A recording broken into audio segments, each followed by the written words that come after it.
Welcome, brave souls, it's me, Sir Eerie. Today, I have stories that will make you question what lurks in the darkness.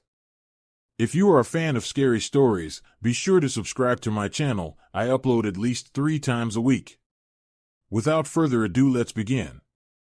Welsh Hotel. I was vacationing in Wales one weekend with a man who was my fiancé at the time of this story. We were staying at one of the older hotels along the beach, and, since they were almost full, we checked into a room with 2 single beds and a shared bathtub. Our room faced the sea and had large windows that were wide open during the night, the sheer curtains billowing as the sea breeze blew into the room. Each bed was covered with several blankets as well as a quilt and coverlet tucked under the mattress, so when you were in bed you were tucked in snug and warm from the night air. I remember feeling tired from a long but lovely day at the beach, sunning and swimming. After dinner, my fiancé and I went to our room, then we both fell into a deep sleep. I woke up during the night and had this unsettling feeling, not quite sure why. The room was quiet except for the drip from the faucet on the small sink in the room. I looked around the room and could see the curtains moving from the wind. The room was dimly lit as the moon was casting some light into the room. I looked over at my fiancé in the other single bed, who was soundly still asleep. Suddenly, that sensation people described as frozen with or paralyzed with fear came over me. I also could not utter a sound.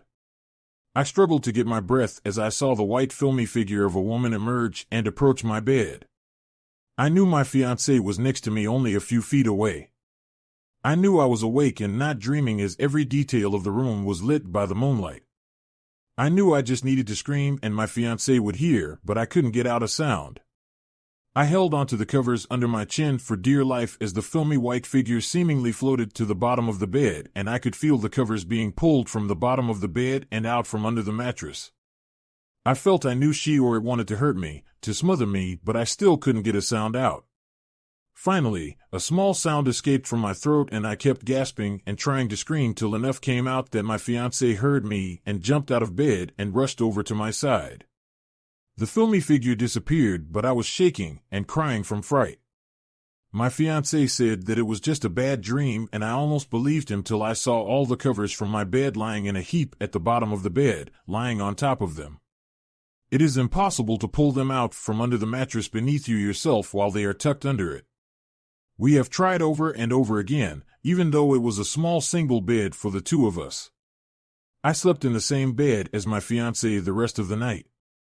The next day we were at breakfast with the other guests and hotel staff when I told my story about the previous night.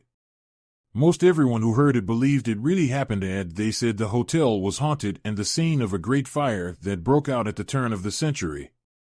Someone said, maybe, the filmy white spectral may have pulled the covers from your bed, because she thought your bed or you were on fire. Maybe. To this day, all I know is I know what I saw and how it felt, and I know I was in the presence of something unearthly. I work in a haunted mansion, literally.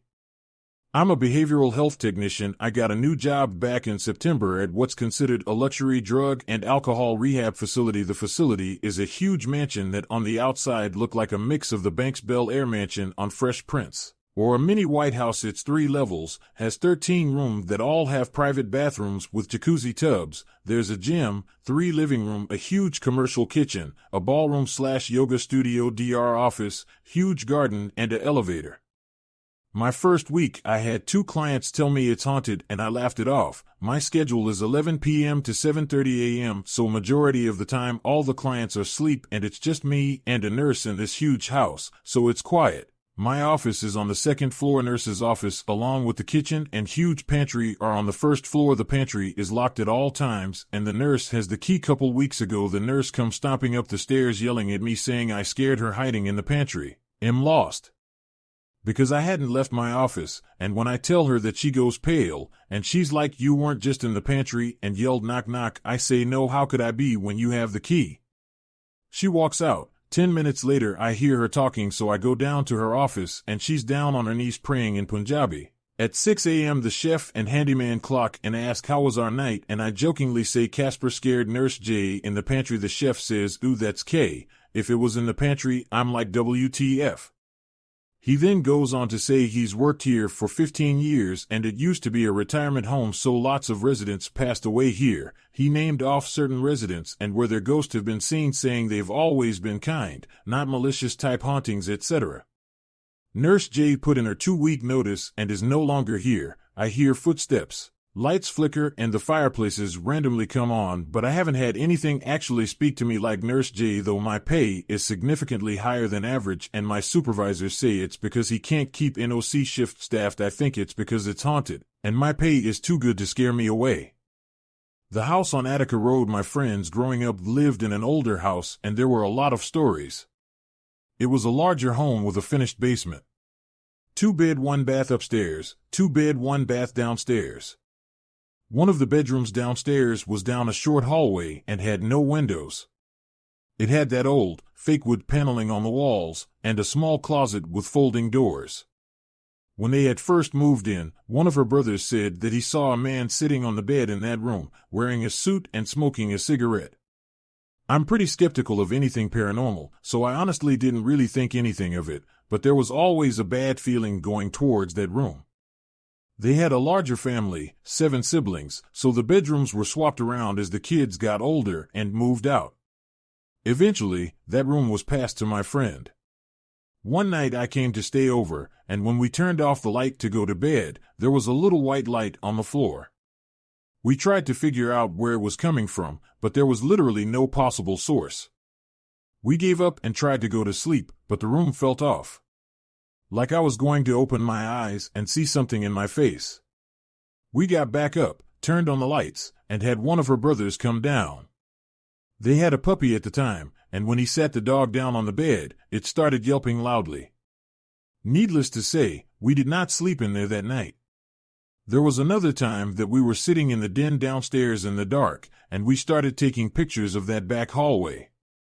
I'd have to find them, but we definitely saw orbs.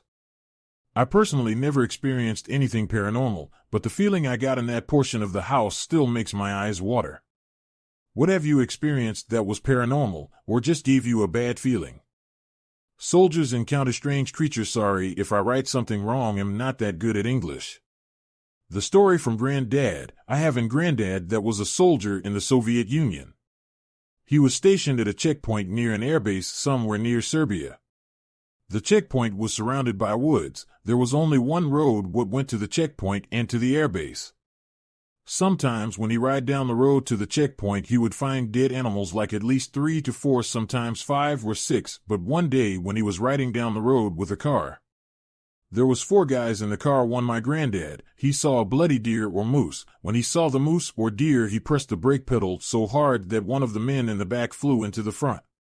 My granddad told me that the moose looked like it was scared as it was breathing really fast, like it was running for a long time, and looked everywhere. My granddad told me that he and one other guy got out of the car and tried to scare it away. When they got closer, what they saw was what looked like deep claw marks, like to the bone. As they tried to scare it away, they heard what sounded like something running in the woods. You know when the woods have like a lot of branches on the ground and they break. The woods went from sound to no sound. As he said, only thing that my granddad heard was the breathing of the moose and the branches that are breaking in the woods. There was a good 30 to 40 meters between the road and the woods. Now the 2 of them, my granddad and the other guy, were standing out there without moving, scanning the wood line. Then one of the other guys in the car came out and asked why are both standing still. When the third guy heard something running in the woods, the third guy wasn't frozen in one spot and took out a flashlight and was scanning the woods with it. My granddad was quiet for 2 minutes with a blank face, eyes wide open, until he started again to talk. He said that when the third guy's flashlight went across a small opening in the woods, he said he saw a figure standing tall in the opening, and 3 or 4 seconds later it just bolted to the left into the woods.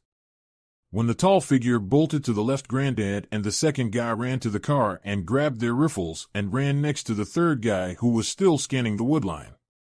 My grandpa told me that when they heard a screeching to the left side on the road, the fourth guy came out of the car screaming, "What the FCK is on the road?" When the fourth guy was screaming, the other 2 guys and my granddad turned straight to the road. They saw what was a tall grayish blackish color. The car on the road was still on, so the headlights were pointed to the road. The only thing that they saw in color was the feet of the figure. They couldn't see the top of it because it was too dark to see the top half.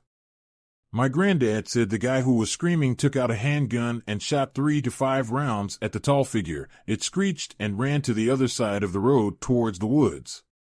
My granddad said that him and the other guy with the rifles ran to the car and got in. The guy with the flashlight ran and grabbed the guy screaming that the tall thing pushed him into the car and then got in. Then my granddad put it in drive and speed off to the checkpoint somewhere 30 to 20 kilometers away.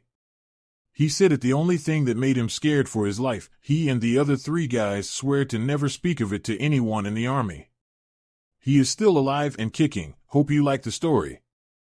If you liked today's video, be sure to destroy the like button and share your thoughts and video ideas in the comment section. Peace out.